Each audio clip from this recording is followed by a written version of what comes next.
the New York Knicks. We are the New York Knicks. We are the New York Knicks. We are the New York Knicks. Say go New York, go New York, go. Go New York, go New York, go. Say go New York, go New York, go. Go New York, go New York, go. We're back on track on the floor, scoring more as 94, and the Knicks are hardcore. And I'll tell you like this, we ain't never looked sharper.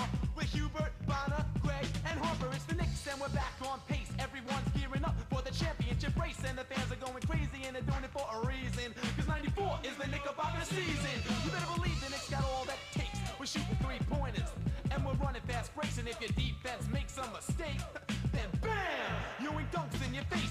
This is a team you don't wanna miss. We are New York.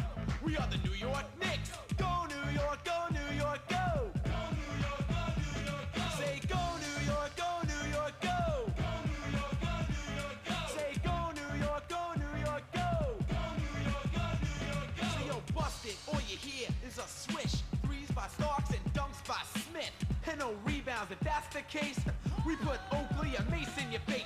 We draw charges and we set picks. We are New York. We are the New York Knicks. Say go New York, go New York, go. Go New York, go New York, go. Say go New York, go New York, go. Go New York, go New York, go.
Try it now.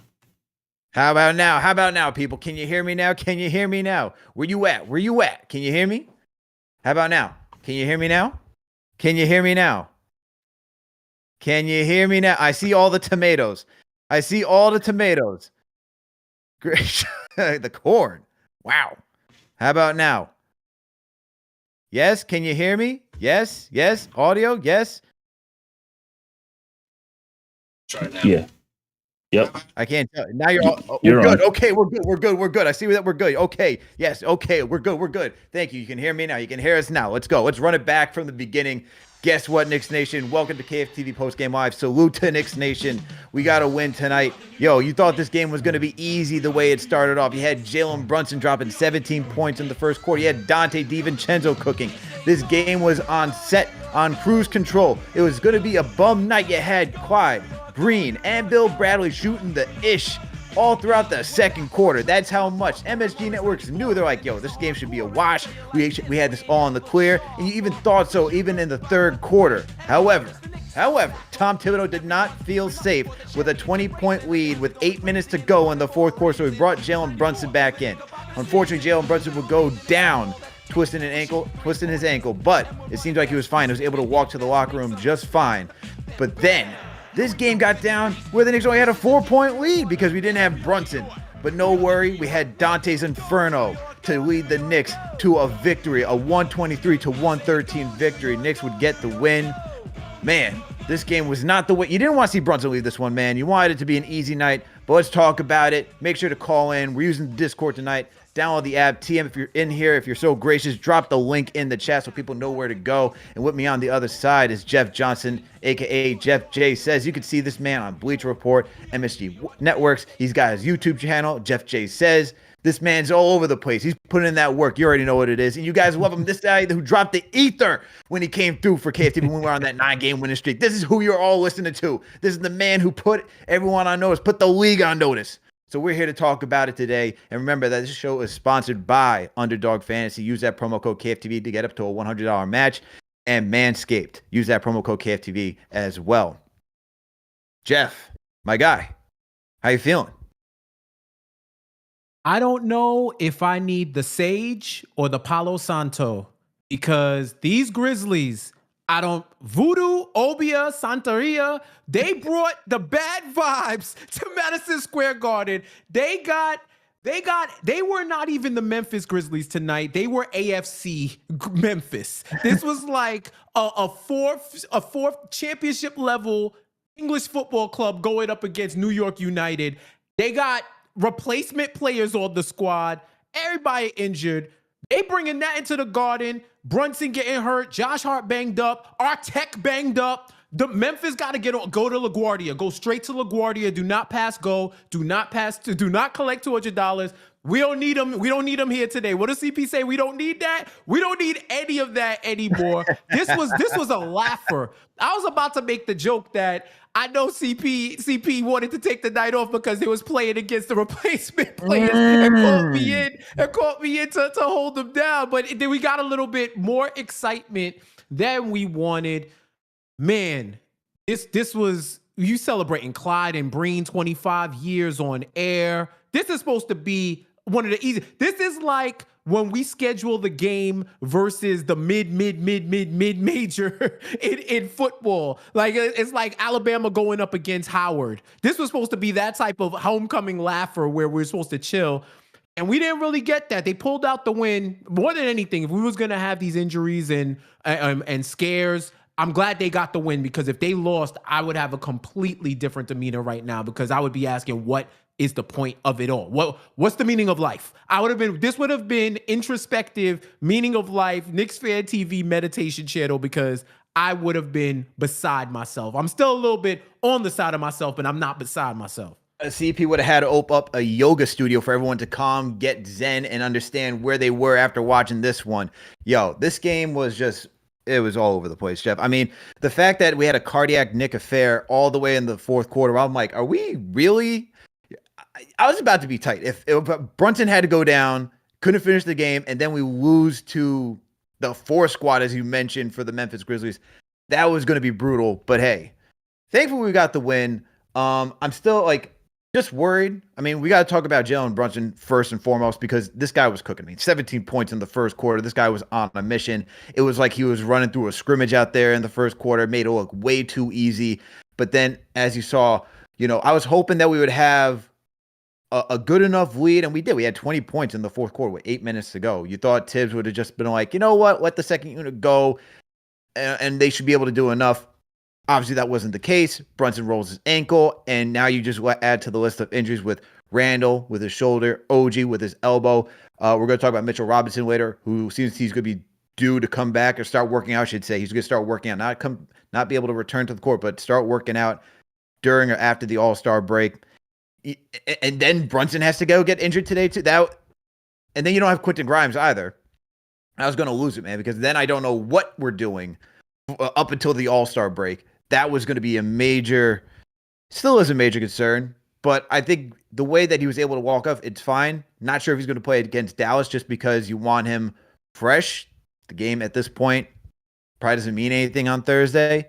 But What are your takeaways from Brunson rolling his ankle? And what do you think? Do you think they're going to rest him to All-Star? Do you think he's going to be back for Dallas? What are your thoughts on that? I think if you leave it up to Brunson, he's going to want to play. This might be a situation where you got to save him from himself. He has his first ever All-Star game coming up. We don't know how they're replacing the starting lineup.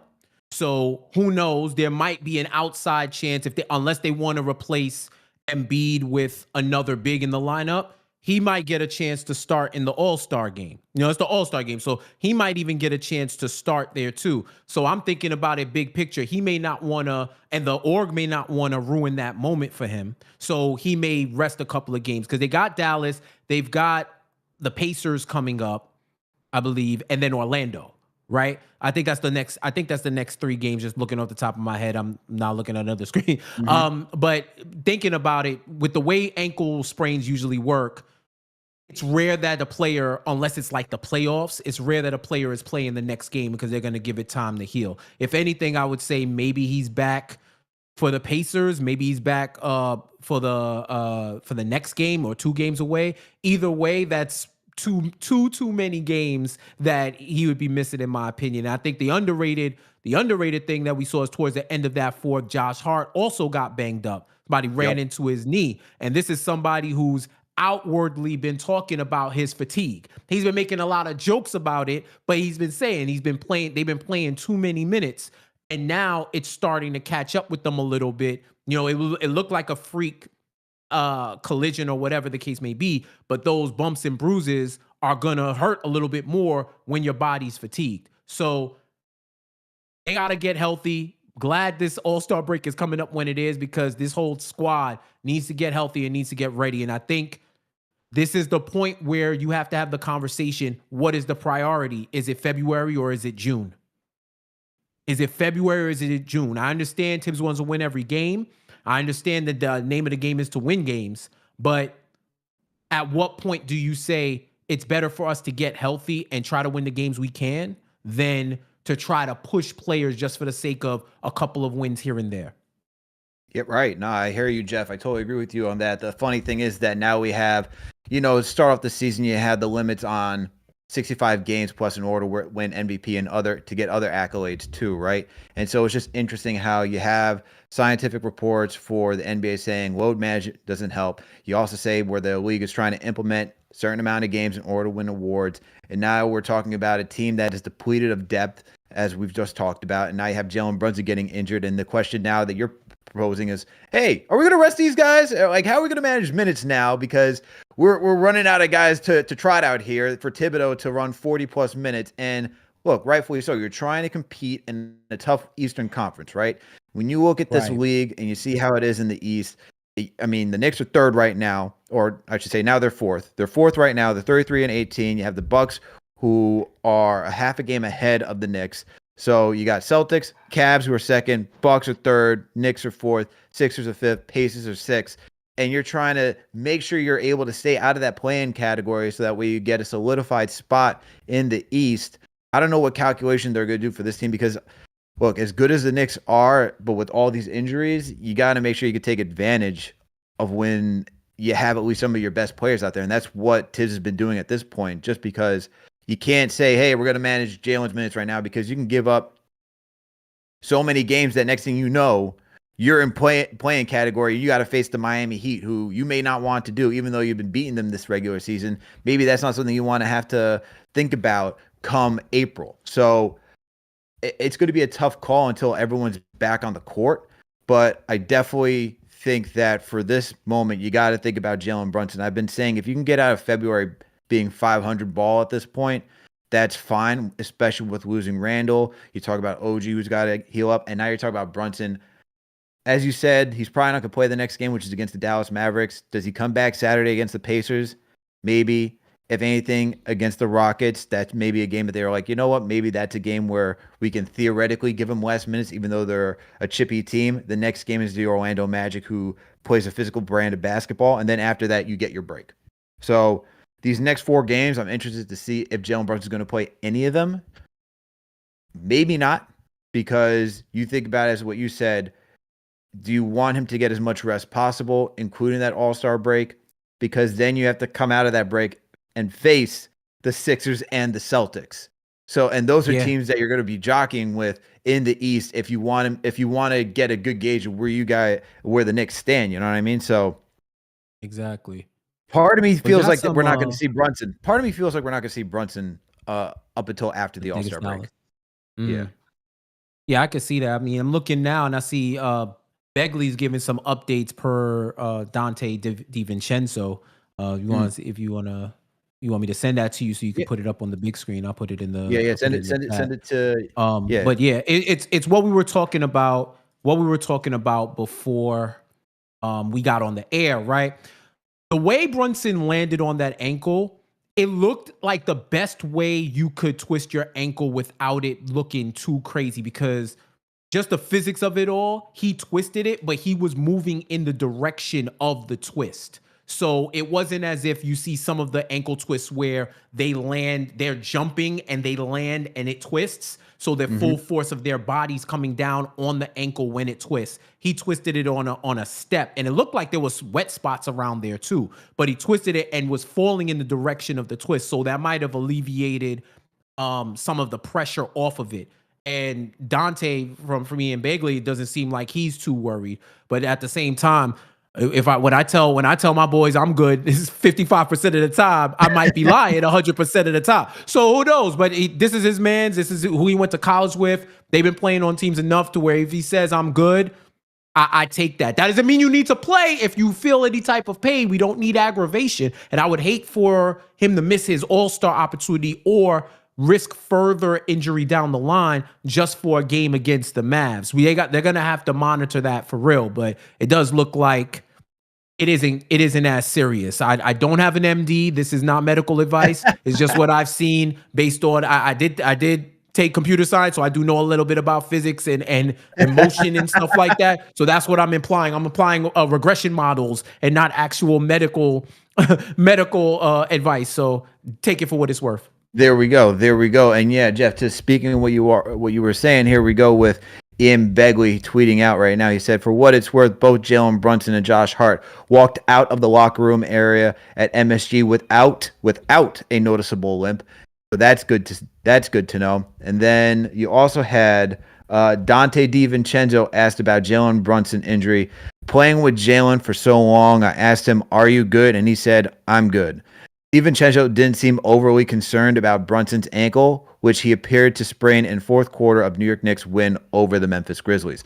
So it seems like Brunson is good, but if I'm the Knicks, he probably sits out against Dallas, even though I'm sure he wants revenge against his old team, but he'll probably sit out against Dallas. And if he's truly that fine, he'll probably be back for the Pacers game, just so that way they can make sure that they keep an edge over them. Because like I said, if you want to talk about where it gets muddy, you have Cavs who have 32-16, Bucks are 33-17, Knicks are 33-18, Philly's 30-19, Indiana's 29-23. Those are the teams right there. That's just like, it's so much in the middle that you don't want to give up too much ground with what you've already earned. So I could see Tom Thibodeau asking Brunson, are you okay to play this Saturday? Yeah, I'm fine, coach. Cool. You're playing 50. All right. It might go into overtime. Get ready for 52 minutes. All right, bud. Right. That's what's going to happen. But yeah, moving along. Salute to Knicks Nation. Thank you all for tuning in for KFTV Postgame Live.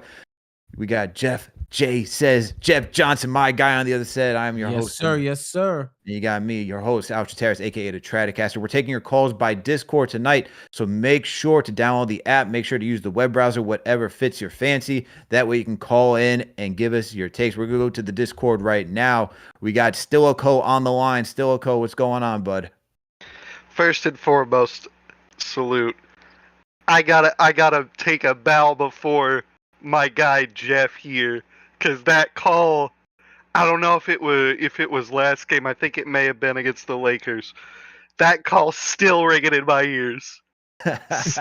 Still an absolute all-time KFTV call. But just going straight into it, I'm not even going to talk about the injury itself, because I'm sure there's going to be a lot of people that want to talk about that. Mm-hmm. This is why I've been saying go get DeJounte Murray. Like, I know I was out the window, but like, and to a certain degree I still am, but we know there's going to be time when Jalen Brunson's not going to be on the floor. It just, as a matter of he's not going to play 48, potentially 48 plus all 82 games, we need somebody that is capable of running a championship tier offense in times when Jalen Brunson is not on the floor. And I get it that he may not like the fact that he's like the second engine, because I mean, God knows he's being alongside Trae Young takes a lot of the limelight off of him. But look, it's just this simple. We need somebody that can do the job when Jalen is not on the floor. we got, what is it, less than a full 2 days to go find somebody to do it. There is nobody that is talking to Atlanta that can outbid us. We need to get DeJounte Murray, in my humble opinion. All right. Stillicho, appreciate the call, my man. Appreciate the call. Jeff, we had Stillicho saying that we need to go out and get DeJounte Murray right now. Is that who you're thinking? And we got some trades that are out there that we're going to discuss, but as of right now, seems like it's going to cost 2 first-round picks to go get DeJounte Murray. Would you be in on bringing him to New York? Well, I'll answer a question with a question. If I was to tell you that at your job, I can get you into another job, but you would have to take a demotion, probably still make the same money that you make, but your rank would probably be a little bit. If you're a senior associate, you're going to go back to associate. If you're a VP, you're going to go back to director. Would you do it? If you're making the same amount of money, would you do it if you knew that being that VP meant more money, more accolades, more opportunity for you in the future? Would you do it? And that's the situation where DeJounte Murray is in, because as the reporting is saying, he ain't trying to come off the bench. If you trade for him, he's expecting to start.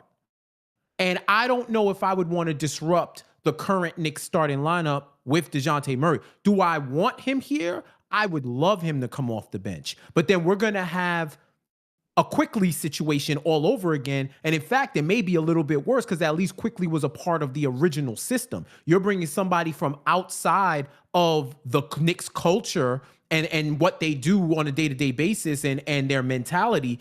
You're bringing in somebody who's going to expect one thing and then meet the immovable object that is Tibbs and understand you thought it was one way, it was going to be the other way. And they just repaired stuff with Clutch. I don't think they're trying to go back into a rocky foundation again. So if there was a conversation where DeJounte knew, okay, you definitely start if Brunson can't start. We need you to play heavy minutes off the bench. You're going to be basically our 6th man. We'll work with you in the offseason to see if we can make a move for you to get that starter position where else. But if you're coming here right now, this is the position you want to play, and he would accept it, then I'm full steam ahead, DeJounte Murray. I would definitely like him, especially since now the reporting is saying with I feel like it's a lot of fronting going on, but it is what it is. I know we'll talk about it later, but I'll just say for DeJounte, I'd love it, but I don't think that brother's trying to take a position cut. Do you think? Well, what if he was in that starting unit? What if you move Dante to the bench? You have DeJounte as your shooting guard, and then you stagger him and Brunson where he is running that second unit and he gets to feast. Bro, there's a legit argument that could be made that Dante DiVincenzo is creeping up in top 10 shooting guard categories. If we're talking straight shooting guards, if you look at his numbers, what he's doing in volume shooting from 3 with attempts and percentage, he's in the 40s right now. He shot 67% from the field today or something like that, like in the 60s today overall. And his true shooting is probably ridiculous for today. But this dude, for this team, right? We've been talking about the fist is greater than any individual finger, right? For this team, for the ecosystem that they've built, he stretches the defense. He provides spacing. He provides accurate 3-point shooting along with OJ. That's crazy. Along with that, I don't know if OJ has a quarter 3, but some say he might be killing about there. OG with the corner 3s, Dante and with Julius and with iHeart, they just have it going right now. DeJounte isn't as accurate from 3 as Dante, so I don't know if spacing wise, efficiency wise, it's going to work. I don't think that you mess with that. I don't want to mess with it, but at the same time, if he's here, it's like has to. So that creates another problem, in my opinion. So you want to keep the starting unit as is right now because they've been clicking. 100%. Unless you're bringing in an A1 or a top list, like the guy that we've been thinking about, like someone like that, the guy trademark that we've been looking for, unless it's that guy, as of now, I would like for them to run with what they have. Because you gotta remember, Mitch is on the way. Julius is progressing. OG, well, hopefully we could rub some icy hot, whatever the opposite is what they're doing in Memphis. Do that with OG's elbow, and he'll be straight. Putting that medical staff on notice right now, bro. And it's not even just on them. It's just they've been having this is like the worst injury situation that we've known about for a team in recent memory. It's like the worst case scenario. They're in like DEFCON 5 of like injuries. But once the Knicks have the full team available, I think you're going to see one of the most formidable teams in the league. I just don't want to mess with what they have right now because they've done their tinker, they've done their trade tinker, and they're good now. So if you're going to mess with it, you need somebody who's like bona fide, the guy, superstar, who you know can be their own chemistry. They'll blend well with the team, and they'll make their own chemistry, and it'll elevate the squad. No doubt. And, you know, like for me, thinking about DeJounte Murray, I would be fine with him coming on this Knicks team and sliding into that shooting guard position and putting Dante back on the bench. I just think it could work just because his catch and shoot numbers, he's shooting 38% from three right now as a catch and shoot 3-point shooter. So that fitting next to Brunson, I feel like that would work. And I think for why DeJounte doesn't work on the Hawks is because Trey can't work off ball. We've seen instances even this season where Brunson can work off ball, whether Dante's controlling the rock or whoever. And I feel like with that progression in Brunson's superstardom, that it would be cool to have DeJounte here. And I feel like he would be he could fit better next to Brunson than DeJounte fit next to Trey. Trey is just so like, the numbers are like, he's a high volume shooter. He needs a lot of touches in order to be effective on the court because he's not a good defender. If you want to use his assist, like playmaker bag that he has, he needs to be on ball most of the time. That's why you're hearing rumors of Trey potentially pairing up with Wemby out in San Antonio, because you're like, oh, that pairing could work, you know. And not saying that there's rumors, the talks about it. The talks are like, you used to tell a lot of NBA podcasts, they're talking about, oh, what about Trey and Wemby? That would be pretty cool. So I think DeJounte could work here. I think the thing with the Knicks, though, is that they want to save the assets to go into this offseason to see who they can go get.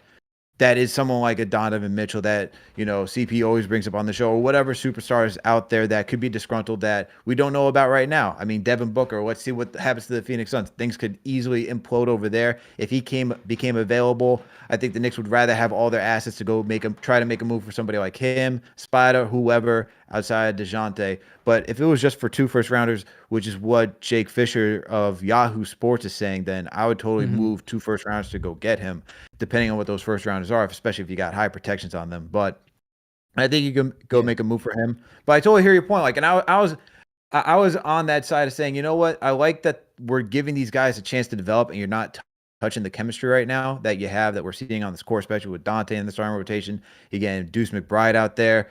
I think at this point, though, when you see Brunson go down, for me, like, as much as I like that idea and giving those guys an opportunity to earn minutes and then get playoff experience, you're going to need somebody else. And that's why you start seeing the reports of, hey, the Knicks are interested in Bruce Brown and Jordan Clarkson and Malcolm Brogdon and all these other guys, potentially Kyle Lowry off the buyout market. And so is any of those guys intriguing to you as well? I mean, I reading Fred Katz, right? He was saying that there is no perfect fit. There is no perfect fit. There's a lot. You're dealing with a lot of imperfection.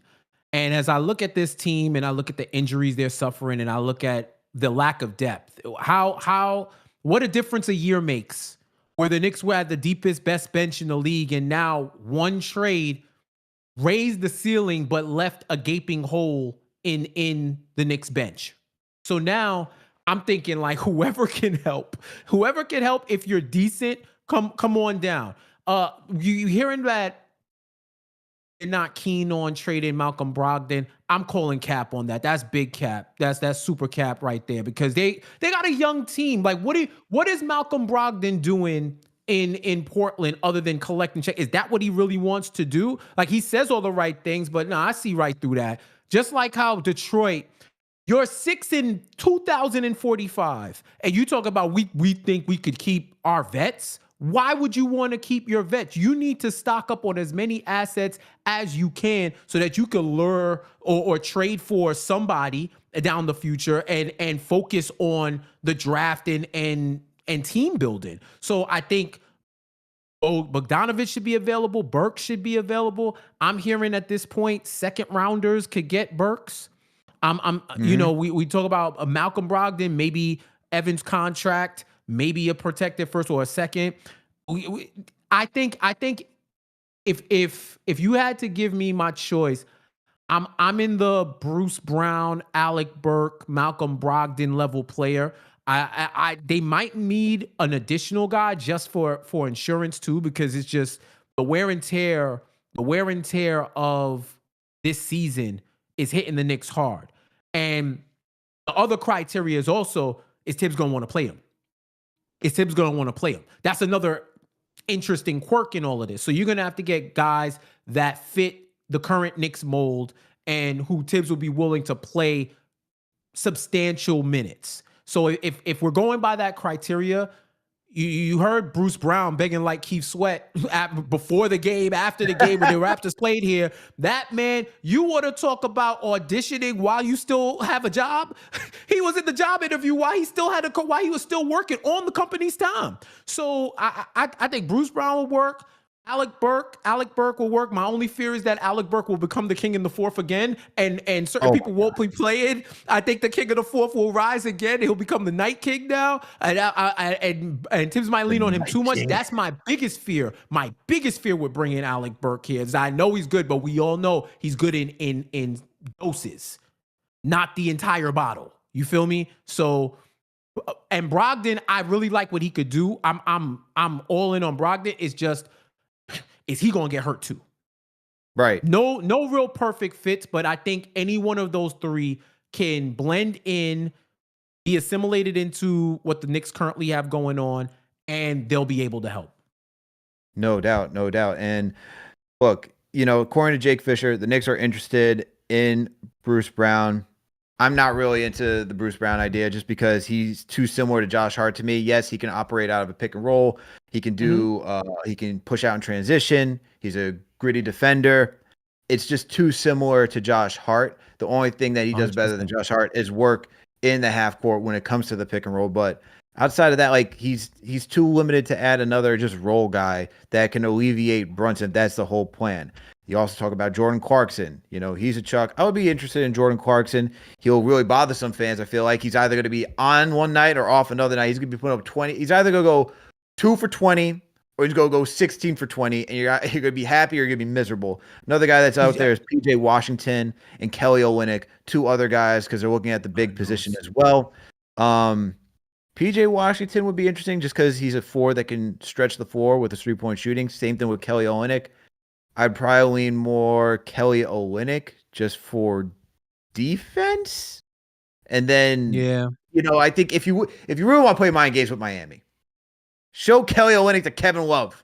And then be like, hey, isn't this the guy that separated your arm, separated your shoulder? Remember that guy? Crazy. Yeah. That's crazy. But I definitely feel you, Alex. Like Bruce Brown, we got Josh Hart at home. Jordan Clarkson on this team would be J.R. Smith without the memes. But at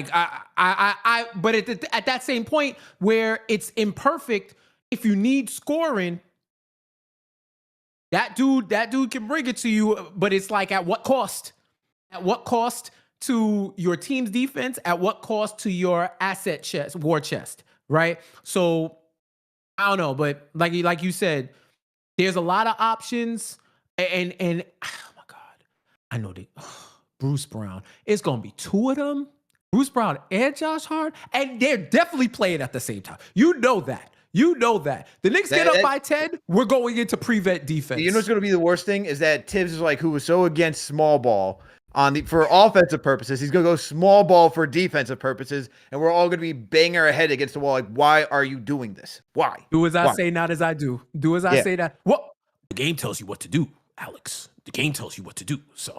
The game told them that Bruce Brown was not 3 inches taller and his defense is going to work. Oh my God. I can Bruce see it Brown now. or the king of the fourth, Alex. Right now, if you had the button, Bruce Brown or the King in the fourth?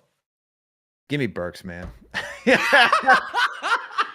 you know what? At least I know I'm getting some offense. You know what? At least I know I'm getting some offense. And for Burks, when he was on the Knicks, he was in the 99th percentile in isolation scoring. I'll take that because we need that. And you can relieve Brunson with the second unit for that purpose. And I'll go to that. But let's get back to the Discord, Jeff. Let's go to New York Knicks fan 25.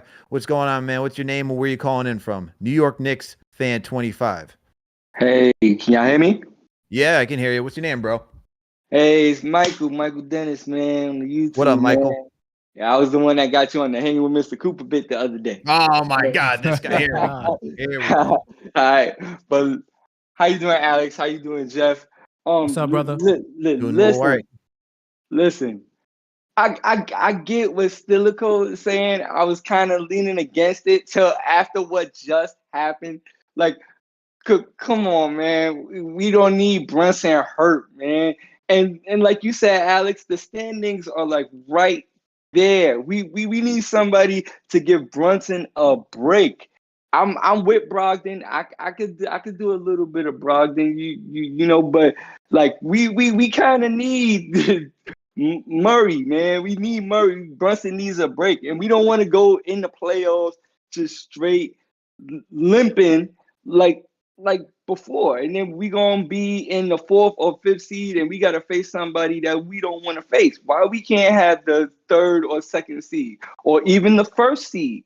You know why we can't take down Boston? I know you from Boston, Alex. Like I'm not from Boston. Hold on one second. You stop right there. I am not from Boston. Born and raised in New York for over 25 years. I live out here. Oh man, I'm a resident out here. But I'm just playing. But yeah, why we Cooper, can't now with this, you're gaining some strikes, Michael. You're gaining some strikes.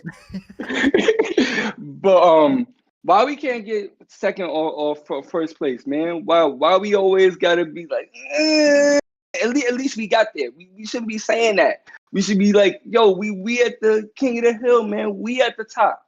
Why we always gotta, play with our food a little bit, so to speak? You know what I mean? Like, we could be the best. And yeah, we got the pieces, and yeah, it's a risk. That's why if you don't want to take the risk, we should just go all in for Brogdon instead. At least he brings the scoring too. I agree with you, Alex. I don't want Bruce Brown because, as much as Tibbs is going to like Bruce Brown, I don't want to be playing prevent defense on the 4th, and then everything goes to no handle Randall, and then he got to carry us the whole way down the 4th if Brunson's not cooking, and then he starts struggling, and then we messed up again. No doubt. You don't want to do that. And Clarkson, yeah, he takes bad shots. We don't want that neither. So I'm just saying we're not gonna go all in for DeJounte Murray. We should at least try and get Malcolm Brogdon, But that's all I wanted to say. Y'all guys have a good night. Good show and all that type of stuff. You know what I mean? Appreciate you, Michael. Fam, you're not trying to watch Bruce Brown and Josh Hart play cover 2? You're not trying to watch the Ravens? Listen, after the other day, the game we lost, man, and Josh Hart couldn't throw it in the ocean, man. I don't want that with Bruce Brown, man. That's too much work on Dante DiVincenzo. He's been balling right now, and right now, him and Brunson are basically and Hartenstein. You can't forget about Hartenstein on the rebounds.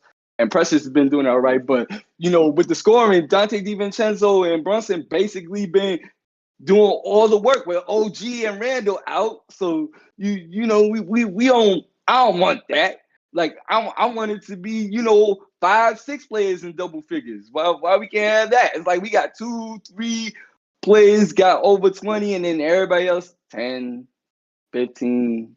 We'll be fine. We'll be fine, Michael. We'll be fine. Don't worry. The Knicks are going to make the right decision. And appreciate the call, man. Appreciate the call. Oh my God, Michael coming in here I'm giving Michael 2 strikes. All right, he won me. He won. You see how people trying to do this, Jeff? They come on the show, they disrespect me. I was saying I haven't seen hanging with Mr. Cooper. They say I'm from Boston now, and then they try to get back in my good graces. Now you're trying to say, oh, Alex, I agree with you. We don't get Bruce Brown. Look, guys, look. Hey man, the Relax chat was out there. counting them down. That's crazy. The chat was counting them down. It was like, I thought it was New Year's Eve in the chat. I saw the 10-9-8-7-6. I thought the Sandman was going to come out with the hook. That's crazy. Yo, the Knicks Fan TV, y'all chat is lit, man. Shout out to everybody in the chat. Shout out. Let me take a quick look real quick because y'all already know the vibe that I'm on. 404 likes. That's 404 less. That's 4. There should be a 0 at the end. Let's get them up. Let's get them up. Let's get the likes up. You already know the vibes. Get the likes up. Send the super chats. We here. We're talking. If it's the Grizzlies, you know I'm in the building. So let's turn up.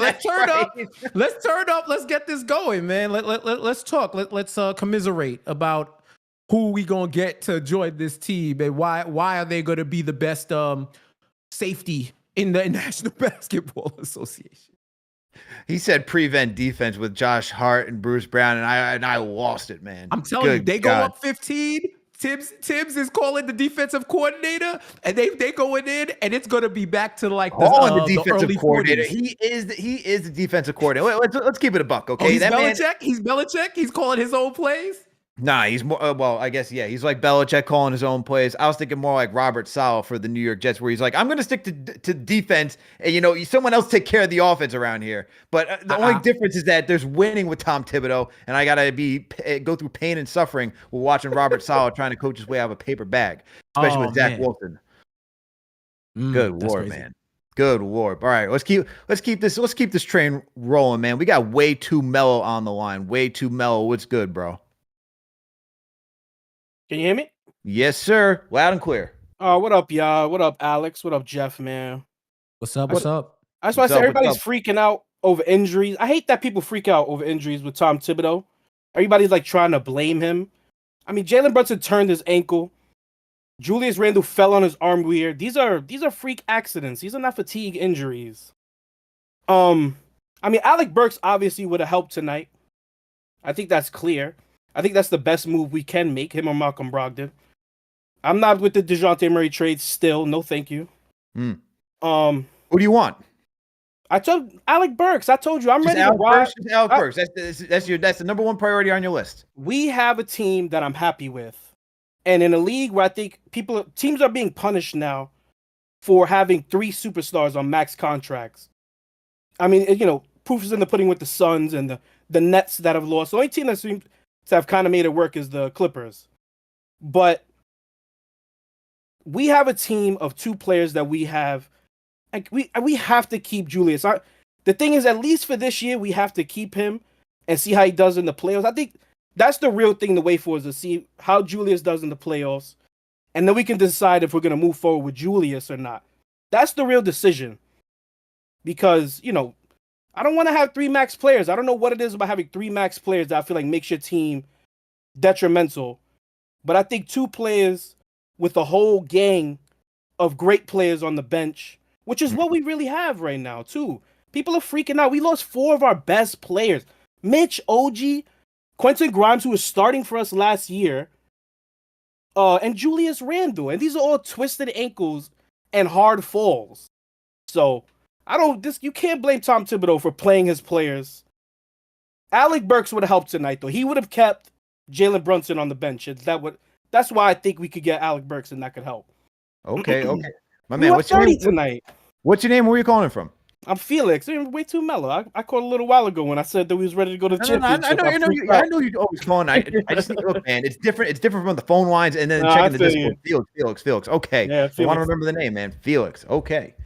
Felix, I appreciate the call, man. I agree with you, Alex. You seem to have a good take on these things about, who we should and shouldn't trade for. Donovan Mitchell and DeJounte Murray, in my opinion, are just not. Having him, Jalen Brunson, and Julius Randle doesn't make us this super mega team that's going to win the championship for certain. I don't believe that. So we have a good bench. We have 4 centers, like I said, 3 point guards deep. I think Alec Burks would have helped, especially because Evan Fournier is just dying on our bench at this point. If we could do anything for the Evan Fournier contract, we would be better. But we're good, man. Like this is injuries right now. We're going through it with injuries. 4 of our best players are down. You can't prepare for that. You can't prepare for that. And Felix, appreciate the call, man. All right, man. Have a good night. Great show. I'll call in again. Felix. No doubt. Appreciate you, man. Felix out here saying, everybody, Knicks Nation, settle down. We got enough. Okay, we got to wait for everybody to get healthy, and we're going to be good to go. He said, just get Burks. He's with CP, man. He's with CP. CP's chilling somewhere. He's probably drinking some whiskey, watching KFTV Live right now, chilling. And he's like, you know what? That's the call of the night for me. He said, we're good. No, actually not. You know what? CP's probably thinking Donovan Mitchell over the summer. That's the only thing. He's like, I want Donovan Mitchell over the summer. But you know what? Get me Burks. He's agreeing with that call, though. So everybody in the chat, I want to know, 5 for facts, 1 for trash. Let me know what you thought of Felix' call tonight. All right. Felix saying, go get Alec Burks, and we're set to roll with this team. Jeff, what do you think about that? So you see the you see the pain in my eyes, like. I did see the pain. You were just like, nah. You were like, your eyes were like open wide, like, oh, nah. Oh, because you know what? If we could bring back Taj, we could bring back Burks. If it's the price is low, I'm talking myself. I'm gonna tell you my power ranking right now. All right. Non-DeJounte Murray category. Non-DeJounte, because I said that's conditional. If he were to be amenable to coming off the bench, then I would say he's my number one. But taking him off the board, I think I go Brogdon, Burks, NFC Championship game, Bruce Brown, and then I don't know who else. I really don't know who else at this point. We don't know if mystery trade targets are going to pop up between now and Thursday. Usually it does. Somebody comes out of left field with a deal that nobody said was cooking until it's ready to be in the pot and ready to be served. So I don't know, but I think that would be my power ranking. And even I agree with Felix on the on. I don't really bug out too much about injuries, especially when they don't look crazy. Like when Randall fell on his shoulder, I was like, wow. I saw the bone. I've seen people unfortunately dislocate their shoulders in front of me. So the minute he popped up, I was like, oh, I just hope nothing's tore. That's all I know, because I've seen it before, and I was just like, damn, he popped his shoulder out. But, you know, even with Brunson and Hart, they take bumps and bruises, especially Jalen. He said in a GQ interview, I believe, he was saying how his hips are bruised up just from taking charges, and they just stayed bruised because he's falling so much. So he's super tough. So I'm not really worried about that. But what I would say is, if y'all did not want Jalen Brunson back in this game, talk to the Knicks bench for letting Jacob Gilyard go. All right, y'all. I know what you're gonna say. But he went nuts. David Roddy, 5 of 7, 3 of 4 from 3. Gilyard, 3 of 4 from 3, 13 points in the third. They went on an 18-1 run in the fourth quarter at one point, to the point where Breen and Clyde were vibing. They messed up the vibes of the Breen and Clyde reminiscent. You know how, like, you at a party and you talking to your people, and the mood is good, the music good, y'all drinking and chilling, and all of a sudden a fight starts breaking out, but it's not too crazy until you see something fly and you like, damn, they fighting over there. You gotta duck. You're ducking. You're like, yo, what just happened? You're right, but at that point, you like, yo, you killing the night, man. Kick them out. Let's get the party back on. They ruined the vibe of Breen and Clyde talking about 25 years.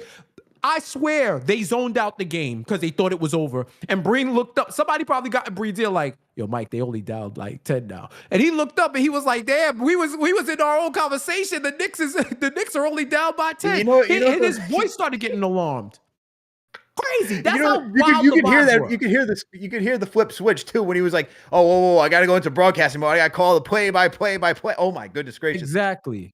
And you know the issue, Jeff, when you talk about parties like that, once someone ruins the vibes, it's so hard to get right back into that, because now you're just talking about the incident that just happened. You're like, yo, what did we just witness? And then you're just like, man, I got to go home at this point. I don't even know what's going to happen next.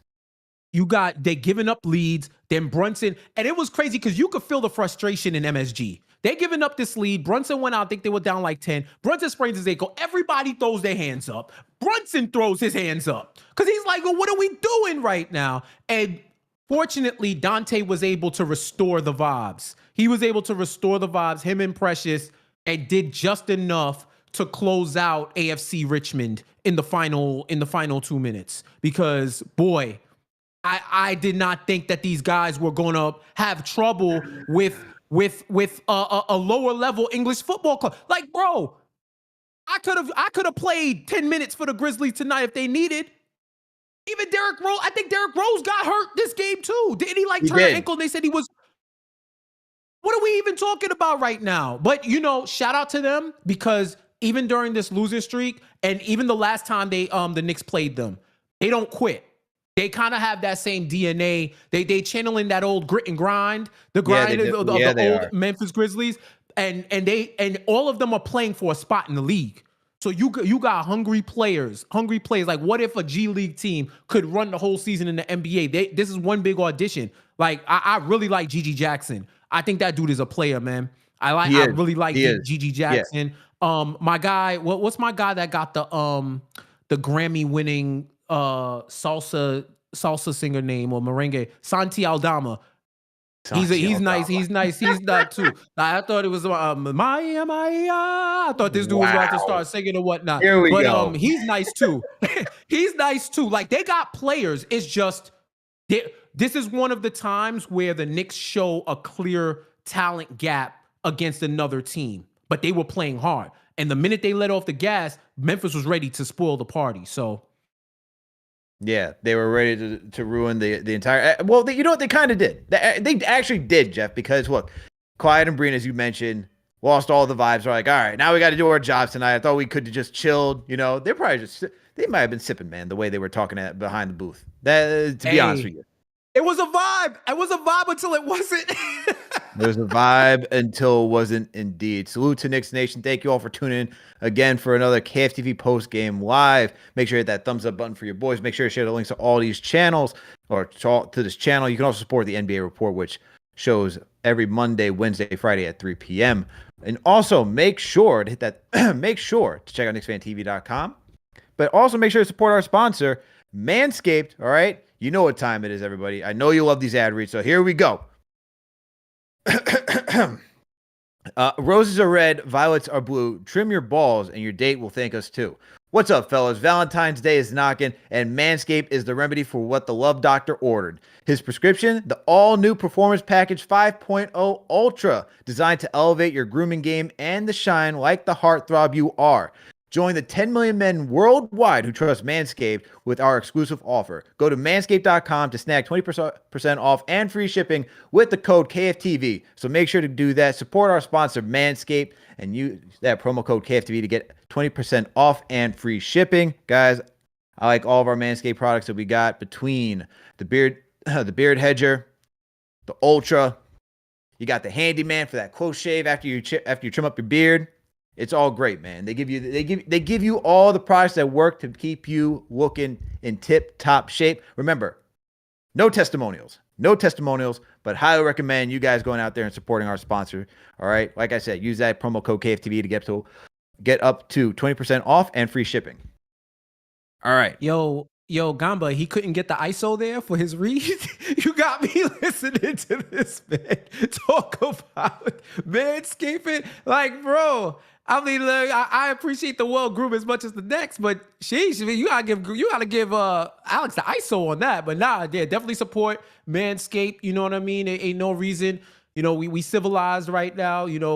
Respect to the naturals, but there are levels. You know what I'm saying? And Manscaped got those levels, so. There are the levels. 1, the 2, the 3. You know what I'm saying? Travis Kelce did not invent the fade, by the way, and he knows that. Don't be putting him out there, New York Times. Don't be trying to set him up during Black History Month for it to get crazy in his mentions. But Manscaped, you can make something happen. You could fade, you could trim. I think you could line up too, low key, right? Yeah, no doubt. They got.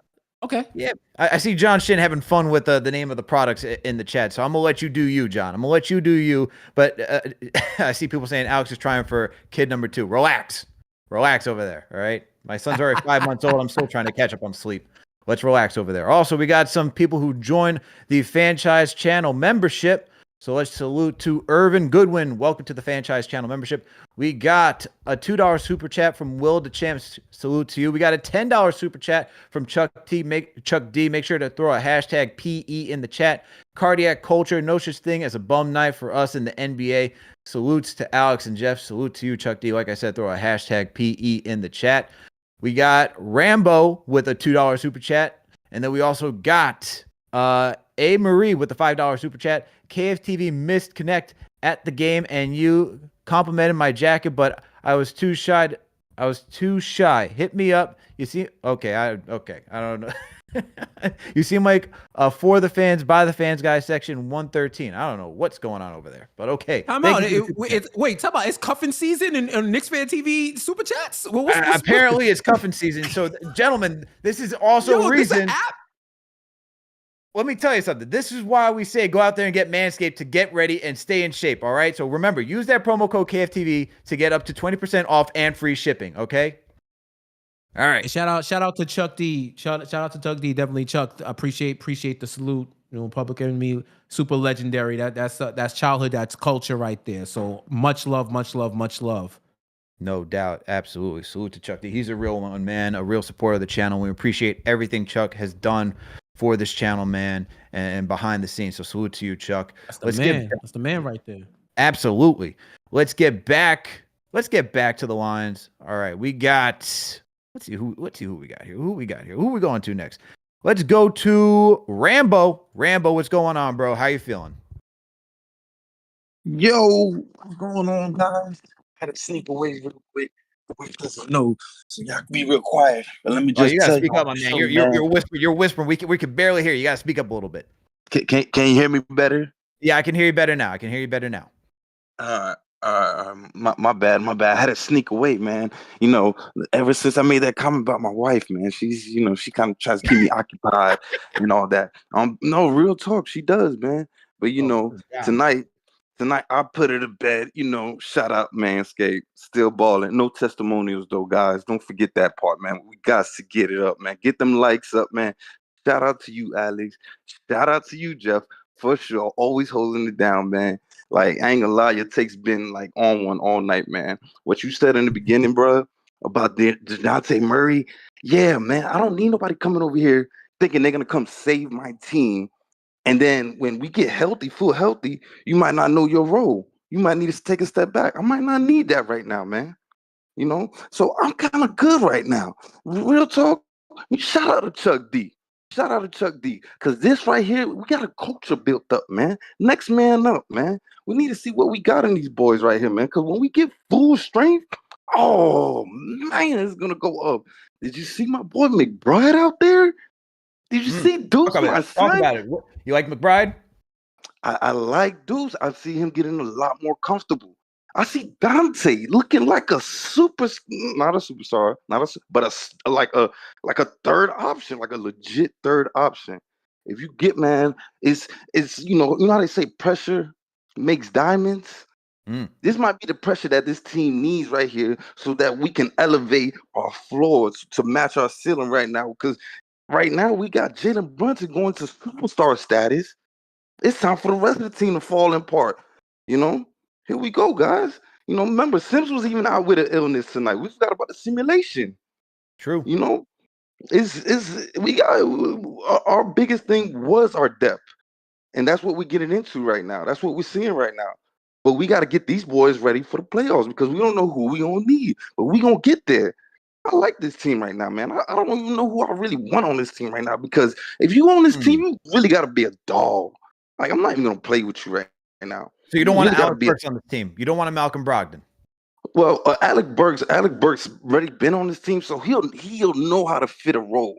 Malcolm Brogdon, he's a good player on paper, but you got to remember what this front office sold us on in the beginning of the season: continuity.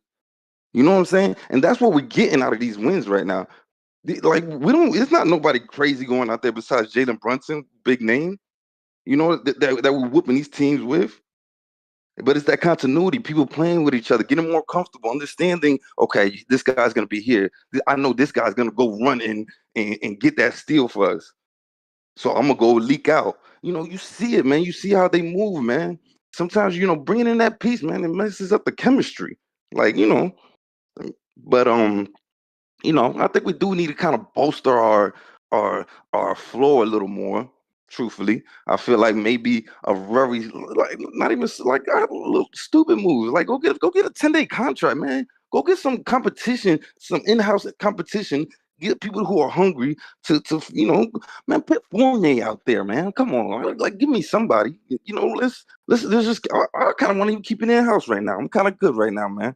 I mean, maybe a All little right. move here and there. Maybe Burks sounds really good though. Like, but I just don't know. Like, if they wanted Burks, I feel like they would have been got Burks. But we'll see. We'll see, though. We'll We'll see. Yeah, no doubt, man. Shout out to you guys. I think I hear my wife waking up. Gotta go. Bye. Later, Rambo. That's Rambo. He had a dip because he heard the misses waking up. All right. Rambo's saying he's cool with this roster. Don't make any major changes. He wants to see the internal development. He's asking for a 10-day contract just to, create some internal competition so that these guys like Deuce, Flynn, Precious, and everybody else can just, sharpen their blades. That's what he's saying right now. What do you all think about Rambo's call? All right. Put a 5 for facts, 1 for trash. Let me know what you all think of the chat right now.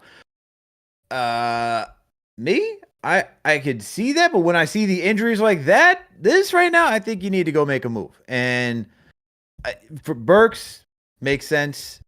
Brogdon, Jeff, I know you don't like the Burks. Honestly, I think CP's done a great job. Let me just stop this right now. CP, if you're tuning in right now, you have done a great job. We have brainwashed everybody to start thinking that Alec Burks is the answer right now.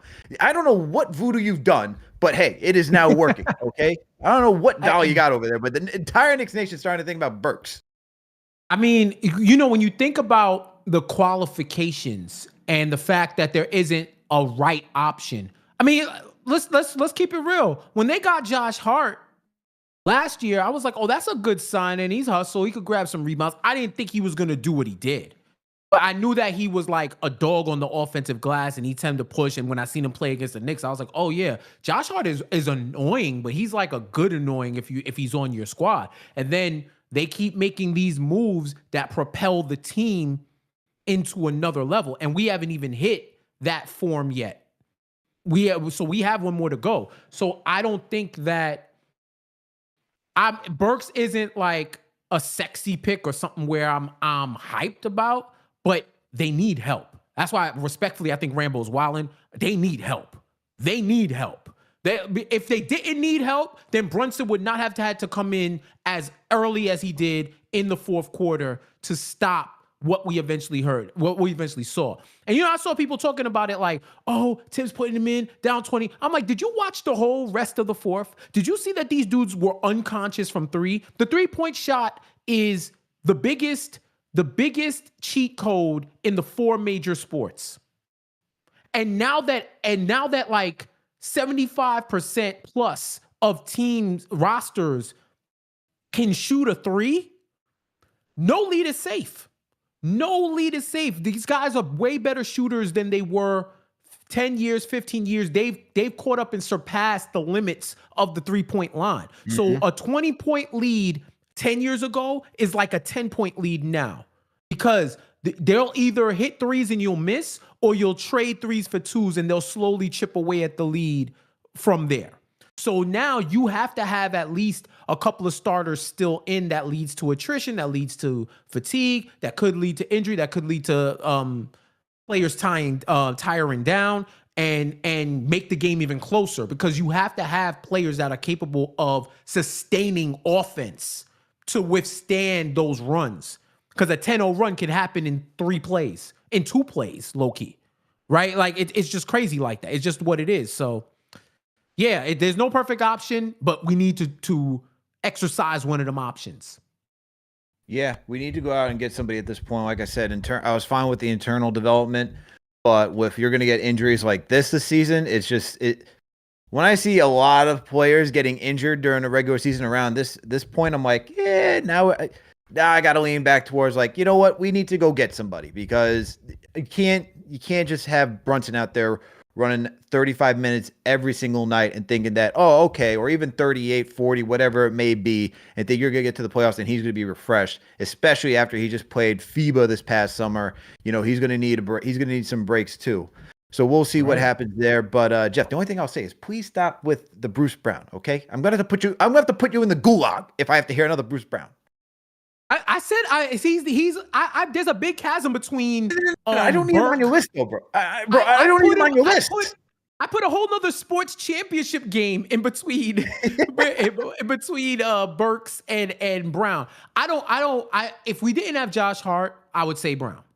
If we didn't have Josh Hart, I would say Brown for sure. But you know your team, you know your coach. I just know it's like giving Tibbs the nuclear codes and a target. You give him Bruce Brown, the world is not enough. He may go after a galaxy. Just defending. How are you doing, Jeff? My name is Tom Thibodeau, and I did play Bruce Brown and Josh Hart for 40 minutes tonight. I thought they give us the best chance to win. Shooting is not really a really important ideology in my game plan. I will take anybody who goes 0 for 15, who plays spectacular defense and pushes transition and bricks it over shooting. That's what would happen if we had Bruce Brown on this team. But shout out to CP, man. CP's in the chat right now. He said, salute to the squad. Tonight is a perfect example of why you make a move. Get number 10 and stop playing. CP's in here saying, hey, we need more. We need players on this team. We need depth. We need more depth. That's what CP's asking for. That is what CP's asking for. And look, totally understandable. When you see a night like tonight where you have Brunson, you know, you're up, you're cruising. Next thing you know, this team, the second unit, can't really put it away. And to your point, Jeff, like we've seen the Knicks come back from 21 down against the Miami Heat and win this season. So 20 points means nothing in today's NBA. Guys can go on a hot shooting spree from 3, as we saw today on the Memphis Grizzlies. They're fourth team out there. So right. And with a bunch of guys that would be playing in Westchester, with half of them, and they're cooking. I'm telling you, when you play a team full of hoop dreams, anything can happen, bro. They're going out, they're playing as a team. It's not even like each player is trying to get theirs. I say this much about the whole Burks mania. I heard a report. I don't know how true it is or just like rumors that they was thinking about including Ivy in trade talks. Hey, y'all give up on him if you want. He could come play on the Knicks right now. Right now. Monty don't want to play him. They would be completely foolish to give up on him. But you know, hey, I don't care what the Pistons are doing. They're in their own turmoil. So that team's being ran right into the dumpster. And I know some serious Detroit Pistons fans out there that are really upset, especially when you have Cade out there who's trying his best. And man, as a Knicks fan, I look at that and be like, been there, done that. Right. First time. First time. Yo, let's go back to the Discord, Jeff. Let's talk to Park City Dion. Park City Dion, what's good, bro? How you doing? You? Yo, Alex, what's good, man? What's the word, man? Jeff, yo, what's the word, man? What up, man? How you? Yeah, man. We're talking about the Knicks, man. What do you got to say about tonight's game, or what do you think about trade rumors? What's on your mind? Yeah, I'm all in on DeJounte Murray, man. I want DeJounte Murray, and I got my reason why. Like, first and foremost, anybody who, in the playoffs, they gonna hunt out Brunson. Like, in the clutch, that's what I would do. That's what any team gonna do. They gonna hunt Brunson. So whoever DiVincenzo guarding, that's who they gonna force a switch on. And if we all things being even, we gotta beat Boston. So more than likely, that's gonna be Derek White. Derek White is chopping everybody right now. So we need to switch out pardon the language. We need to switch out DiVincenzo and get DeJounte Murray. So when they do run that action, DeJounte Murray could fight over that screen. Or if he don't fight over the screen, he got the length to recover. You've seen it when they just played the Clippers. Like, Trae Young, he's a bozo. Like, when Russell Westbrook set that screen, DeJounte Murray got over it. All Trae Young had to do was show and then go under Murray. And Murray would have still been in the play. Trae Young wouldn't have got his head knocked off like that. And that's what you got to be looking at. That's why I want DeJounte Murray. And another thing is, if it don't work, we got Tibbs. Tibbs won't hesitate to bench nobody. If it ain't winning and it ain't working with Tibbs, he gonna bench you. So that's another shot you got. And another thing too is we could stagger the minutes. So everything that's going on with the second unit, no playmaking, yo, man, DeJounte Murray is the cure-all for all that. And then the way Precious is balling, we don't even need to get a backup for Julius. Once we get fully healthy, yo, Precious could back up Julius. He could back up anybody in the front court right now, to be honest with you. So that's all I gotta say. That's where I want us to go. Like, you want DeJounte to start? yeah, I want him to start. I want him to start over Ragu. I love what Ragu doing. Like, Ragu balling. You understand what I'm saying? But if you watch the Hawks now, this ain't the same DeJounte Murray that was on the Spurs. The reason why it's not working is because it's because of Trae Young. When Trae Young handling the ball, you see DeJounte Murray. He relocating on the perimeter. When he get the pass off of Trae Young, he too quick dribbles, making a decision. He decisive. You see his catch and shoot numbers is up. All that, like, you feel me? You could really see he made a conscious effort to learn how to play with Trae Young. Really, he like a better version of IQ right now. For what IQ do when he play next to Brunson, he's similar. Like, he's actually playing better, and he got more length. So the thing about it is, one thing they always talk about, you can't win with a small player. You can't win with a small player. But the way you win with a small player is you surround them with elite defense. We're going to have elite defense when we get Mitch back. We're going to have elite defense when we get OG back. Now we get DeJounte Murray. Now that's another elite defender. Like, and that's how you hide Brunson, my G. Because in the playoffs, any coach going to search him out. We're going to do whatever we do to get that mismatch on Brunson in the closing minutes. That's what any good coach. Appreciate the So call. what's the difference? What's the difference between? Yeah, thank you for the call. But I'm just wondering, what's the difference between what DeJounte is doing on defense and what Dante's doing on defense for the Knicks when you have OG? It's the length. What's the difference? It's the length. Like, DiVincenzo don't have the same length and the wingspan as DeJounte Murray. So when you set that screen on DeJounte Murray, he got the length to recover and he got the strength to get around it. You understand what I'm trying to say? They two different body types, so they two different players. All right. Appreciate the call, Park City. Appreciate the call, my man. Look, I think we hear in the chat, we hear through Knicks Nation that there is a rift in what we need right now between DeJounte, between Burks. I think when we look at everything, we're going to see the Knicks are going to be prudent by this deadline. I'm setting myself up not to expect DeJounte Murray on this team. I'm expecting another role player on this team just because that's just how the Knicks have moved during the trade deadline. I think OG was like one of the biggest moves that we've seen during the regular season by the Knicks, and it was for fit purposes.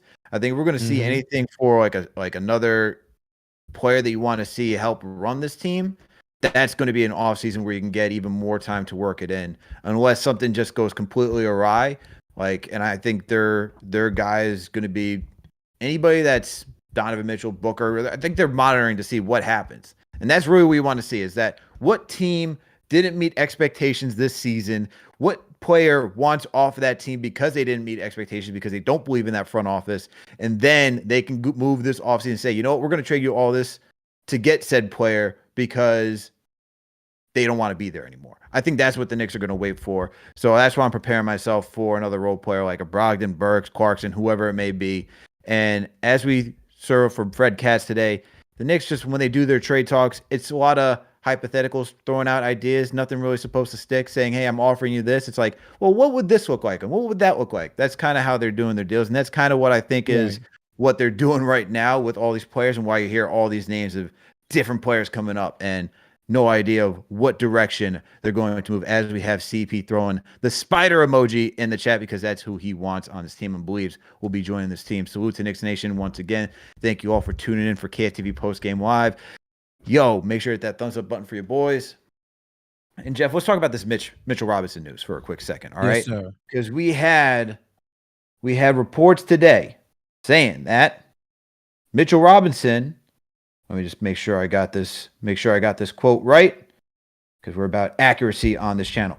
According to Stephen Bondi of the New York Post, Thibodeau says they're hopeful Mitchell Robinson will progress to on-court work after the All-Star break. So he's not necessarily returning after the All-Star break, but he'll start doing on-court work. What is your thought about that today. Getting that type of That's report. encouraging news. That's encouraging news.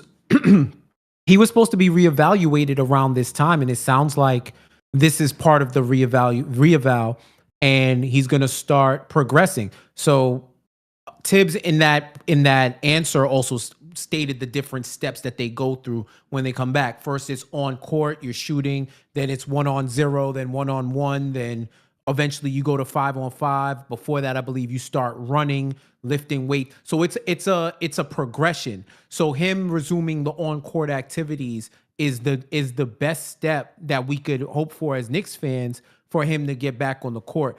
And I do think that they would still aim for towards the end of the regular season. Like to me,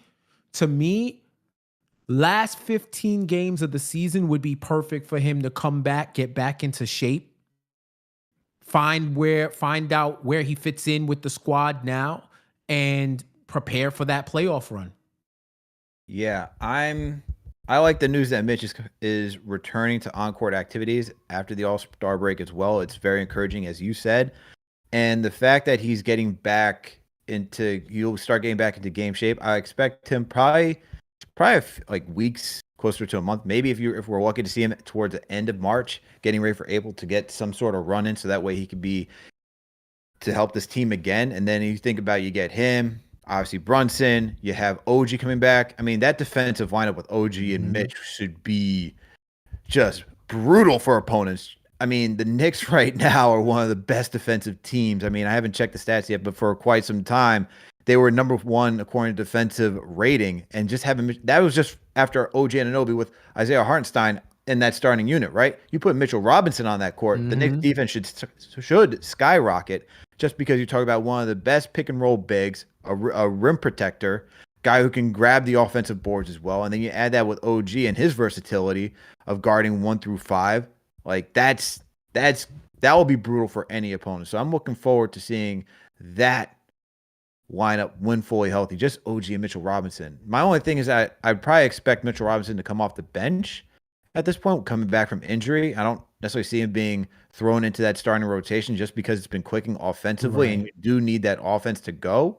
And I mean, we've seen it in the past, this season or even last, where Tom Thibodeau will play either Hartenstein or Mitchell Robinson, whoever's having the better game. So I don't. At the end of the day, I think Mitch will probably be coming off the bench, and I'm sure he'll be fine with that because he doesn't. To them, it seems like the center room is just so great, just from a personality standpoint. I mean, you just hear the reports, especially to Fred Katz, how Mitchell Robinson and Isaiah Hartenstein seem like they're best friends. So I think they'll be happy for one another, whether whoever's starting. And that's really big when you think about, egos and stuff like that, because some guys would want to come back, take their starting role back, even though somebody else has been thriving. So I think Mitch would slide right into that role perfectly fine, especially coming back from injury. So I look forward to seeing once Mitch is back and we get that defense, man. That thing is going to be rocking. And that would be a devastating second unit. Devastating second unit. And you want to talk about the too, Josh Hart? Bro, Bruce Brown, Josh Hart, Mitch, OG, and Deuce. God bless you if you like offense. God bless you, because we ain't coming for all of that. It's the New York Knicks penitentiary. That if you wanted to see Rikers Island on a basketball court or Sing Sing or whatever they locking it down. But yeah. And just to go back to the caller about Murray, I don't mean to go into egghead mode, but he's currently in the 37th percentile in points per possession on defense at a minus 1.6 on that mid Hawk team. And it's like in the 44th percentile in offensive points per possession. I haven't done it for the last 10 games when he's been on the audition tour, but I don't know. I'm one that thinks that if he gets into a situation where defense is demanded, he's gonna rise to the occasion. So I will shoot him that bail. I do think if he comes into a Tibbs led team, we may see that final form on defense. But I just worry that he doesn't have enough of the outside shooting to keep the offense open as it has been since the trade. I think he's a great player, and I think he would be awesome to be on the team or coming off the bench for the run. I don't think you can if you get him. Okay, I do believe that his defense will be better. I mean, that Hawks team is just so woeful, man. They are horrible. And look, talk about a flash in the pan. Make the Eastern Conference Finals one year, and then you've been stinking it up every year afterwards. You love to see it. They shouldn't have made it out the first round, but I ain't gonna open up old wounds. They shouldn't have made it out the semis. Ben Simmons. Man, look at that guy now. Ugh.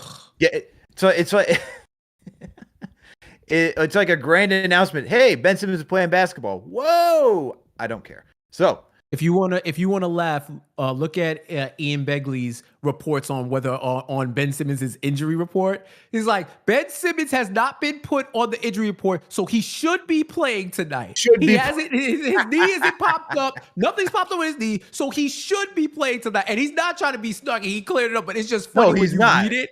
And you read it in his voice, it's even funnier because he's just like, Begley just has that calm, reassuring voice. So he's just like, should be playing tonight. And just lets it hang in the air. I just bust out laughing, man. Yeah. Imagine being the Nets. My God. Nope. Can't imagine at all. Been there, done that. No, sir. They're in the same bucket as the Detroit Pistons as far as I'm concerned. Woo.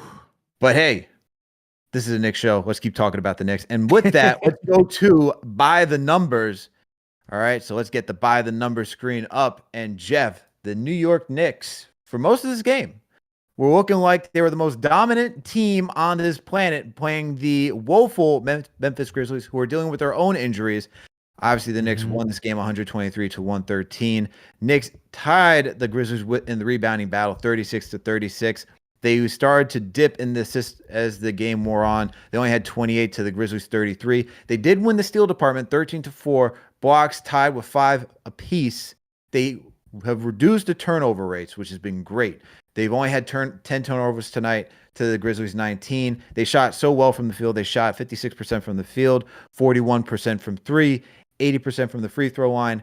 Conversely, the Grizzlies decided to show up, which just elevated their stats, which is why they also shot 51% from the field, 57% from downtown, and then 62% from the free throw line. They were not a good team. But then the Knicks beat them in all the other categories, which came to second chance points, 15-12, fast break points, 23-14, and then points in the paint, 72-40. They were just carving up the Memphis Grizzlies inside the paint. What were your takeaways from this game based off the stats? I go back to my original point about the 3-point shot being the great equalizer, plus 30 on 3-point field goals, and they only lost by 10.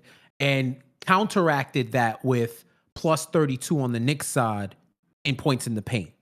So they had to drop 30 plus points in the paint extra to counteract the fact that Memphis was hitting more threes. And even then, you get like I'm not even gonna do all that math for y'all. I'm not even gonna do it because I'm gonna sound like Scott Steiner in TNA with a 33 and 1/3% chance, and now you're 25% with my 75%. I ain't gonna get all that, but it's just the fact that this fourth quarter they erupted. They made their stats look better, but they had a pretty good shot of winning this team. If they had one of their decent players alongside, this game gets spooky in a heartbeat. But yeah, this was a laugher until we all stopped smiling. Until Brunson's ankle, then we all stopped smiling, right? And it wasn't even funny. Like everybody snapped out of it, and we had a game on our hands. But yeah, man, I would say the numbers tell pretty much the story of the up and down and the way it went. But this shouldn't have even been close. Like that three, if they don't hit those threes in the fourth, we're talking another 30+ point laugher. For sure. Really, it's what they cook. It's how they cook. So for sure. We're talking about another 30-point laughter. We're talking about this team riding home. We have Breen and Clyde, walking away with like, you know what? This was an easy night. We don't have to really do too much heavy lifting tonight. I mean, we don't even have to really do a play-by-play. We can just talk about old times. We could reminisce with Bill Bradley on the bench with us. But no. The Knicks, of course, in Knicks fashion at times. And this, what's funny? This is what CP wanted. CP's like, you know what I miss? You know what I miss? You know what I miss, Jeff? I miss my cardiac Knick affairs. That's how he sounds at times. I miss my cardiac Knick affairs. He said. And so, you know what, CP? This is what you're getting, man. This is what you're getting. You're getting some cardiac Nick affairs. And I'm not too thrilled about it, my man. Not too thrilled about it. But hey, thankfully the Knicks got the win. Thankfully we can move along, getting another notch in the win column. But yo, just so you guys know, By the Numbers brought to you by our sponsor, Underdog Fantasy. Use that promo code KFTV to get to a $100 match. And look, tonight I did both a draft and I did some pick'ems. So the cool thing about Underdog Fantasy is that you can do a draft or you can do the pick'ems. Gamb, I did send you my pick'ems into the Slack, so the video should be there so everyone can see how to use it. So make sure to upload that if you can, please. So if you want to do the pick'ems, cool thing about it is that you can choose any sport you want, whether it's the NFL, NBA, NHL, tennis, PJ, FIFA, you name any sport, they got you covered. And what you do is you choose a sport that you want to. You can mix and match as well. So for tonight, I went to the NBA with the tab up top, hit that orange basketball. I chose Knicks and Memphis, and then I made my selections, man. I chose higher or lower on any statistical category or a combination thereof. So it could be points, rebounds, and assists. Any combination you got, you can mix and match the sports, and all you got to do is you can choose either insured or non-insured. Insured means you believe that all your selections will hit, and you'll get even more max payout. If you choose insured, that means one can miss, and you can still hit and get some cash in return. So I chose the insured route because I'm trying to work my way back in from being in a slump, and this is what happened tonight. Let me go to my pickups and not my draft. We'll talk about that and see what happened. So tonight, I won. Tonight, I won my selections. I chose Jalen Brunson higher than 8.5 first quarter points. He did that with 17, so I hit on that. Next thing I chose was Miles McBride higher than 10 points. I hit on that. He got 12 tonight. I chose Josh Hart for a higher than 9.5 rebounds. I hit on that. I chose John Conchar. I chose him for lower than 15.5 points, rebounds, and assists. I hit on that. The one where I missed, and this is why I chose the insured. The one I missed is Isaiah Hartenstein for higher than 12 rebounds. He's been killing it on the boards recently. He ended the game with 8, but hey, he was scoring like there was no tomorrow. So I still won something. I got $12.50 based on this. So you know what? I can go buy, I guess, coffee and a croissant maybe if I want to go be flashy. But one slice of bread. One slice of bread. That is right. Because I'm not gonna go down that route. I will not go down that route tonight. All right. I will not go down that route tonight. Maybe I can go get my son a nice bottle of milk. Who knows? Let's see what happens. But hey, there it is. There you go. I got some earnings tonight, and you guys can enjoy the fun too. Use that promo code KFTV to get up to a $100 match. But like I said, I also did a draft as well. Now let's see where that is. All right, it's a 2-person draft that we CP and I did tonight, and wow, Mr. Franchise, if you're in the chat, I'd like to know how you're feeling, man, because I'm up right now in this 2-person draft, 296.20, and you only got 230. Now, granted, I have 2 quarters to go, and you got 6 quarters to go, so you got a few other players going, so things can change. But I'm in the lead right now, and this is my team. This is what I got. I got Anthony Edwards, who put up 63.90 points. I got Chet Holmgren with 56.10. DeMar DeRozan with 55.10. Lauri Markkanen with 50.20. Shai Gilgeous-Alexander with 47.30. And Bobby Portis. I chose Bobby Portis? How did I get Bobby? Oh, I guess they swapped it in because someone wasn't playing. I got Bobby Portis, who's got 23.60. Okay. So there's my team right now. I'm in the lead. And CP chose Kat, who's got 50 points. Nikola Vucevic, who's got 46.20. Rudy Gobert with 37.70. Devin Booker with 36.70. I think the Suns game's still going on. Suns game's still going on. They just finished the third. Giannis Antetokounmpo with 34.60 points. And Kevin Durant with 25.20. So the franchise has got 6 quarters to go. I got 2 quarters to go. I'm in the lead. I'm up by 66 points. Let's see what happens. It's looking good for me right now, though. So let's see what happens. Hopefully, I can wake up tomorrow with a smile on my face saying, you know what? I can buy 2 bottles of milk for my son. That's what I need for tomorrow. That's what I need. And we got a $5 super chat from Christian B. Players in front office believe they have a shot. That's why Randall trying to come back instead of surgery, and why Mitch is fighting to get back as well. These are all facts, man. Front office believes we got a shot. So they're going to try and go make a move, most likely. Probably do around the edges type move, as we've been discussing, the Burks, Brogdon, something of that nature. Please, for the love of God, not a Bruce Brown. Please, for the love of God. Please, for the love. Do not allow Tibbs to run an all defensive team, and we got to watch. Oh my goodness, can you imagine a Miles McBride, Josh Hart, Bruce Brown, Mitch comes back, and they have Quentin Grimes out there? Man, I don't know what to say. It's gonna be, like I said, it's gonna be a defensive masterclass that we ain't gonna want to watch.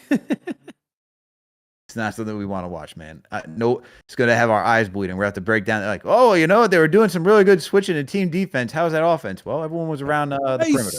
Ice. We're going to be questioning, how come Mitch isn't getting a lob? I wonder why. Right. That I wonder why. But yo, Jeff, let's get to our closer of the night. Let's get to our closer, and it's none other than the man who is part of the Mitchie Hive himself, Cody Glock. Cody Glock, are you there? Oh, shout out Manscaped, ma. Oh, and it works on the first try. What up, Cody? Shout out Manscaped, ma.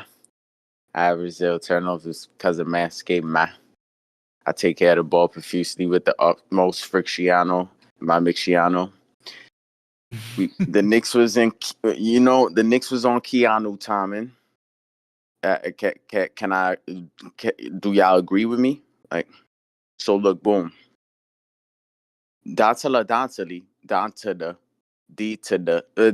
is crazy. 30 piece from Dantali tonight. It's crazy, bro. Like he's going off, right? And this is the peak time. This is the greatest time for him to go off where everybody is injured. He could get his playing time. He could do his thing. This is the perfect time for Dante to get his sauce in, But I need to talk about somebody right now. I ain't speak his name in a minute, ma. Yo, straight Keanu sauce, right? Look, boom. Mitchie, let me talk about Mitchie. You see it's Mitchie? Mitchie is no snitchy. Yo, it says Mitchie, it says no snitchy. Yo, listen, he's crazy. He's gonna come back. OG Anunoby, Josh Hart, Mitchie, that tandem is going to be crazy. It's going to be bananas. If he comes back and he comes off the bench and he does right, oh my goodness, bro. I can't wait to see that, man. Because it's going to shut down the whole league, bro. I swear it's going to shut down the whole league. But I want to talk about a little trade I did. Yo, shout out Discord Jesus. I ain't going to leave him out. Discord Jesus. Stillicho, you made a good point. Think about this, Alex. Think about this, Jeff, bro. We say, right, we want to win. We want Eastern Conference Finals, this, that, and the third, right? And then when we bring up a player, right, people say that he don't move the needle, this, that, and the third. OG Anunoby, when he came, do you think he was going to move the needle? Alex, Jeff, do you think he was going to move the needle, yes or no? To the extent that he's doing right now with like some of these 20, 30-point performances, I was not expecting that. I mean, he's shooting the 3-ball like high volume, like really well. I expected an efficient, low volume score, but he is taking it to another level. Yeah, I expected an upgrade. I didn't expect the penthouse right off the top. You know what I mean? I thought we were getting a room upgrade, not the penthouse. All right. So with that being said, right? Devontae Murray, right? And I call him Devontae. Don't correct me, all right? Because I'm channeling my inner Spanish and I got to get my Hua in. I got to get my J's in. So look, Devontae Murray, right? So boom, we get him. Different system, Tibbs. Different system. Defensive, you're going to grind. You got to play ball the right way. He comes here. If we trade for him and get him, the guy you saying he's not gonna move the needle, this, that, and the third, don't get him, we're gonna mess up our trade. We're aggressively shopping Quentin Grimes. That's what I'm reading. I don't know if it's correct. I don't know. We go by accuracy, right? We want act. We want act on this channel, right? Are we aggressively looking at trades for Quentin Grimes? Yes or no? We are. Okay. So if we get Devontae Murray, we give up Evan Fournier, Quentin Grimes. I know you don't want to give up an unprotected first, but if they ask for that, and we give him up and we get the guy, he's going to move the needle. If you don't move the needle, you could trade him and get Spider Mitchell, because Cleveland's gonna want something, and we still got picks. Cleveland's gonna want something. They're gonna want a player in addition with picks and all of that, because they're in the hunt. They're fighting. They got Jared Allen and Moby, but this is not a freaking Cavs show. This is a Knicks show. Whatever. But we get DeJounte Murray, bro. They're not gonna do that doubling off the pick of Jalen Brunson thing no more with him on the floor. They're not going to, and especially with OG in the corner, they're not going to do it. Dante could play with him, Jalen can play with him, even Randall could play with him. He's defensive minded. Tibbs is gonna have him in his bag. He's gonna make a leap. That's the hot take I got for y'all. Yo, shout out Nikki Pipes, ma. Shout out Mitchie, man. He coming back. He's gonna do damage. Shout out Jeff, man. Shout out Stillicho, Discord Jesus. Shout out #P in the chat, man. I'm the closer for the night, man. I'm making it right, man. It's on site, man. Yo, Cody Glock is out, man. Peace, man. Cody Glock on the Discord. You already know what it was as soon as he called in. Man. I think it's only right for him to close with the Mitch news that dropped out. Like it was just appropriate. Like he had to close that out. Yo, Look, man. DeWante is nuts, by the way. DeWante is I wild. spelled it out. I couldn't. Bro, I had to mute my mic. That man is crazy, bro. Shout out Cody Glock, bro. You are nuts. You got Dante, DeWante. This team would have some iconic nicknames thanks to Cody Glock. Yeah, facts. Oh man, but of course, look, Jeff, this is what we do, man. I was like, oh, Cody's in here. We got some Mitch news. We're gonna set this up right. We're gonna set this up all right. That's what we do here at KnicksFanTV. We make sure that we put out a quality product night in and night out. Look, yes, sir. That's what we do, man. That's what we do. And on that note, I think we covered everything, man. I guess the only thing I would say is that we're happy about Mitch on the mend. I just expect this team just to make a around the edge move. And I don't see much more else, man. I would say I feel like with the clutch news that just happened, Brogdon being a clutch client, I feel like that's the move that's about to happen. Just because former 6th man of the year, he can create his own shot. He does play defense, playmaker. I feel like that's going to be the guy that they look towards. Just because when Burks was here, that was some rough point guard minutes, man. That was some rough point guard minutes. It was. I mean, the main idea for tonight is Leon Rose, you are on the clock. They need help, bro. The signals in the air need one more piece. You need one more move and shake and do it. I think it needs to be addition and not subtraction to somebody who's currently in the rotation. I know I saw latest reporting saying that if Grimes is being traded, he's going to be traded for somebody who's seen as a significant upgrade, as opposed to just somebody who's a plug and play for this upcoming season. So I kind of agree with that. And you see the depth problems the Knicks have had. I think that you gotta try to keep your rotation as intact as possible for this season, unless you can get a major player, which the tea leaves ain't telling us that, right? I love the idea of Brogdon. It'd be kind of ill having the guy who actually won the 6th man of the year on the squad, replacing the number 2, the runner-up for 6th man of the year. That would be kind of cool. But yeah, man. Regardless, they need help. They need an added bench, if for nothing else, to be able to absorb some minutes. Because I understand these guys are younger. I understand these guys want to play. Sometimes you do gotta save players from themselves. They cannot play 40 minutes a night and logically expect to be as fresh as possible for the postseason. I'm sorry. I'm sorry. There's no way. Weekend warriors be hurt going to work on Monday after bowling for 2 hours on a Saturday. And you telling me that professionals play constant 38+ minute games night in, night out, and a month from now they're going to be as fresh as they are in the present? I don't know. See, Jeff, and this is why you play. If you're playing pickup, you play on Saturday so that we have Sunday to rest. and then you're ready to go back in on Monday. That's the way to do it. Not Sunday, because sometimes I did a run on Sunday at like 8 p.m. I'd be like, what did I just do, man? You're walking in there. Yeah. No, this guy was a janitor, had access to the school. Let us in, just like, so you know what I'm saying. He's like, all right, guys, this is the time where nothing's happening.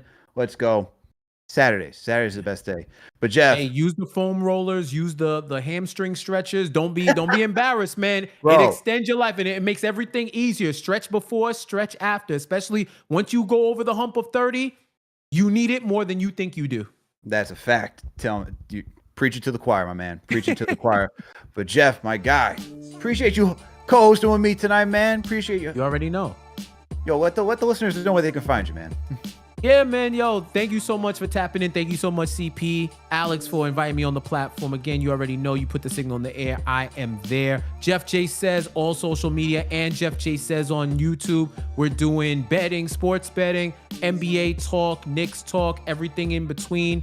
I talk about pro wrestling. I talk about all of that. So if y'all are interested and you like my vibe here, definitely come give me a follow over there on whatever social media platform you are active on. I'm more than likely there, and I'm talking about the same things I talk about here. So definitely, and the community showed me so much love. So I got love for y'all, because I'm one of y'all too. I am for the fans, by the fans. I am a part of the KnicksFanTV fan nation also. So definitely thank y'all for inviting me and accepting me on the platform and showing me so much love, man. This is fun, man. I love doing it. But next time, here's the good news, Alex.